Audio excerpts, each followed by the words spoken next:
यहाँ पर एक क्वेश्चन है, the decomposition of phosphine. Decomposition यानी अपघटन, यानी इसका टूटना। किसका? Of phosphine. फॉस्फिन गैस है, क्या है? PH3। On tungsten. टंगस्टन हमारी क्या है? मेटल होता है, W। एट लो प्रेशर, ठीक है ना, लो प्रेशर पर। Is a first order reaction. यहाँ हमें ये बता दिया गया है कि रिएक्शन क्या है? फर्स्ट ऑर्डर है।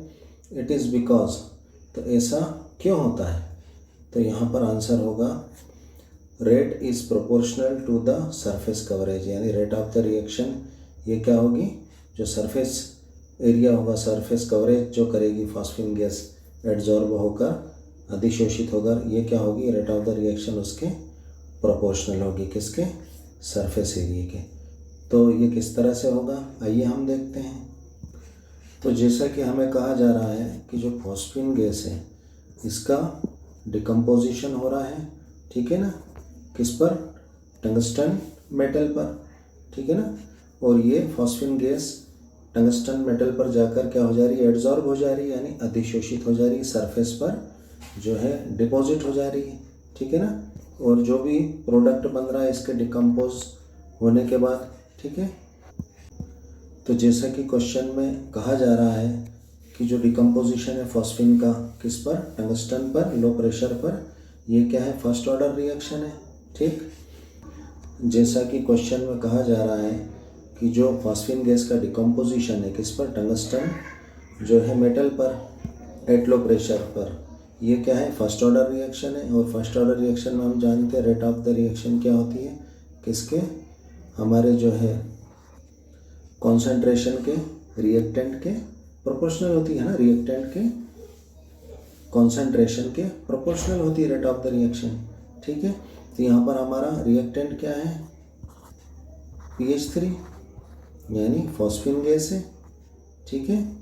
तो ये फॉस्फिन गैस के कॉन्सेंट्रेशन के rate of the reaction proportional होगी।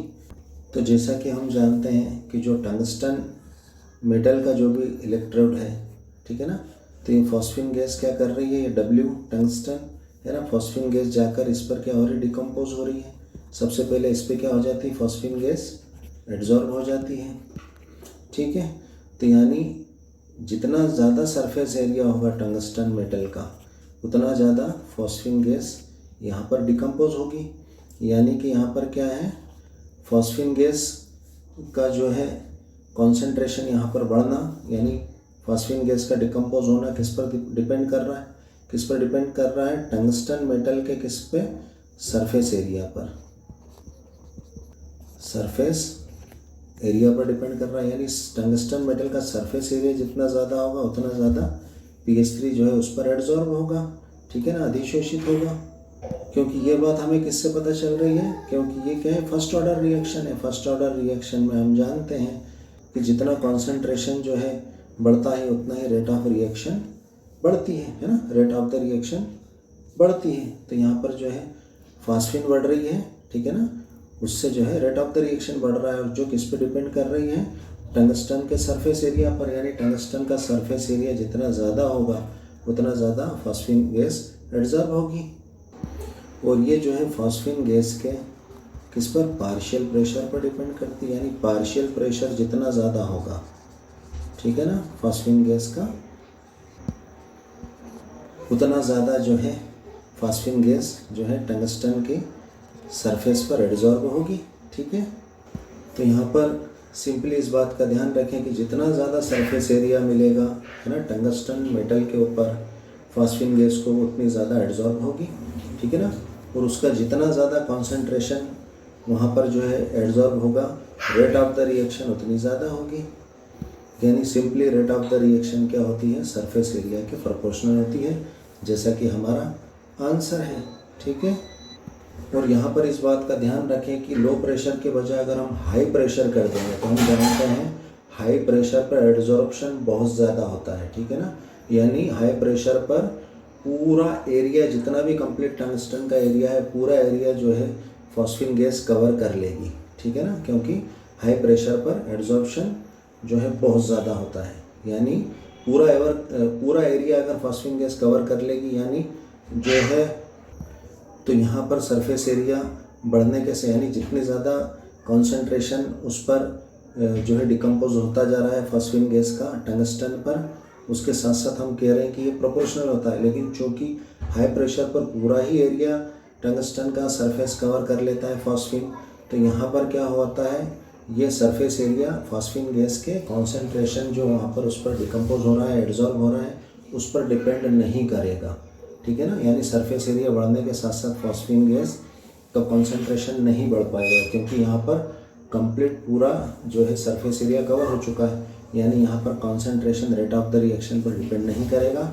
तो उस कंडीशन में क्या हो जाएगी, हाई प्रेशर पर रेट ऑफ द रिएक्शन क्या हो जाएगी, ज़ीरो ऑर्डर रिएक्शन, क्योंकि वो क्या करेगी, उसके कॉन्सेंट्रेशन पर डिपेंड नहीं करेगी रेट ऑफ द रिएक्शन, क्योंकि पूरा सरफेस एरिया कवर हो चुका है। अब उससे ज़्यादा यानी जैसे जैसे कॉन्सेंट्रेशन बढ़ता है वैसे वैसे रेट ऑफ द रिएक्शन बढ़ती, लेकिन यहाँ पर जो है पूरा ही एरिया कवर हो चुका है, कॉन्सेंट्रेशन जो है पूरा कंप्लीट एब्जॉर्प्शन हो चुका है ना, अधिशोषण कंप्लीट हो चुका है।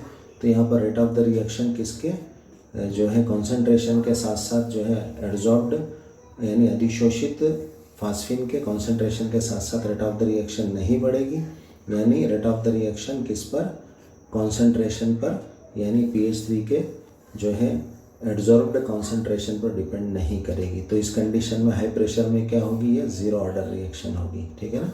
इस तरह का अगर क्वेश्चन आ जाता है हाई प्रेशर पर, ये क्या होगी, ज़ीरो ऑर्डर रिएक्शन होगी, जो कि सरफेस एरिया से क्या होगी, इंडिपेंडेंट होगी, ठीक है, उस पर डिपेंड नहीं करेगी।